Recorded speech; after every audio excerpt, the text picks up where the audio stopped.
अस्सलामुअलैकुम सामीन। 19 रमज़ानुल-मुबारक है, 11 अप्रैल है। ख़बर का उन्वान है, मुस्लिम नौजवान ने हिंदू धर्म अपना लिया, अल-अयाज़ु बिल्लाह। मामला उत्तर प्रदेश का है। उत्तर प्रदेश के कानपुर के बाबूपुरवा इलाके में रहने वाले मुस्लिम समाज से ताल्लुक़ रखने वाले एक मज़दूर ने हिंदू धर्म अपना लिया है। ख़बरों में बताया गया है कि ये नौजवान बुनियादी तौर पर हरदोई का रहने वाला है और इसका नाम रहमत अली है। उम्र 23 साल है। ये बाबूपुरवा में अपने ननिहाल में आया हुआ था। 3 माह से यहाँ मजदूरी कर रहा था।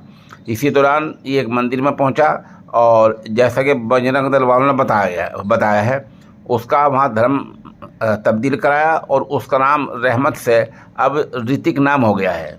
बजरंग दल के लोगों का कहना यह है कि दस्तावेज़ात एक वकील को सौंप दी गई है। उसका नाम भी ऋतिक सरकारी तौर पर जल्दी हो जाएगा और उसके घर वालों को भी मुत्तला कर दिया गया है।